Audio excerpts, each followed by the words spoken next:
At the bottom of the hierarchy, the entry point, are the familiars. These aren't priests, they're not soldiers. They're ordinary people, neighbors, merchants, sometimes your own family.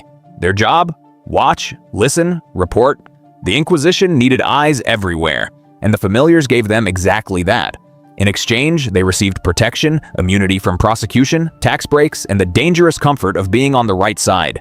If you denounced someone, you were safe. If you said nothing, you could become the next target. This is how the machine fed itself. Not from the top down, from the inside out.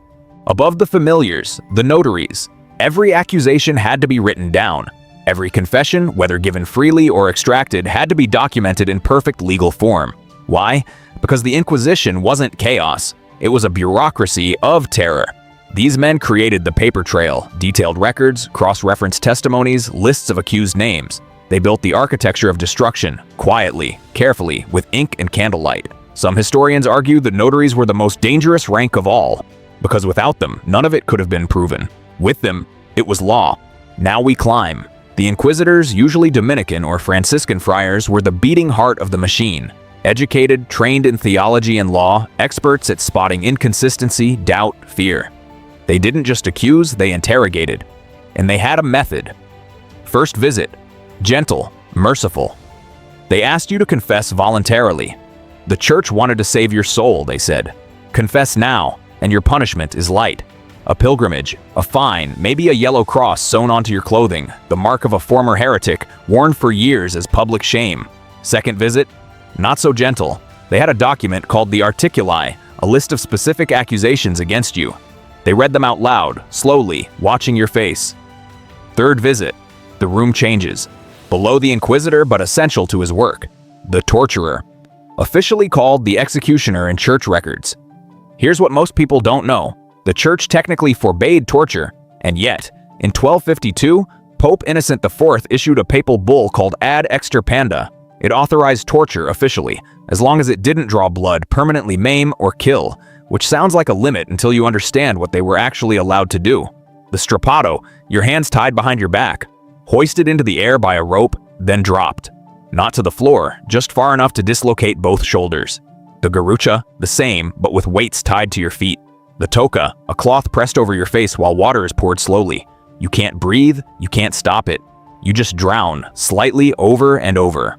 A session could last hours, and the confession you gave under torture, you had to repeat it the next day without coercion to make it legally valid. If you recanted, they brought you back to the room.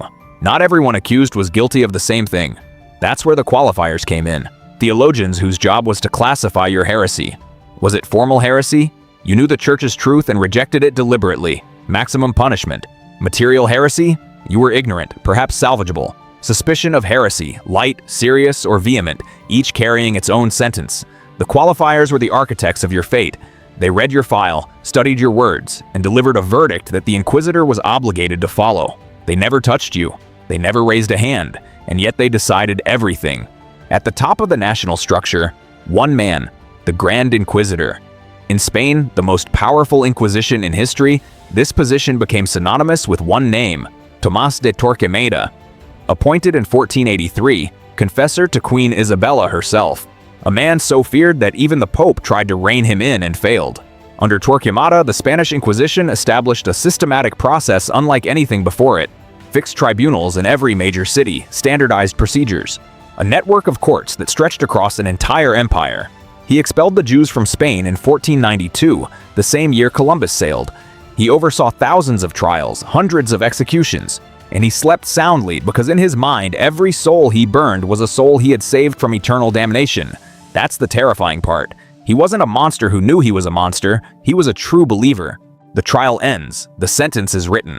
Now comes the auto da fe, act of faith. A public ceremony, sometimes lasting an entire day. Crowds gathered, nobles attended.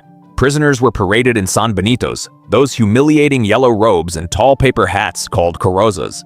Their crimes were read aloud, their sentences announced. Some received penances, prayers, fines, exile. Some were imprisoned for life.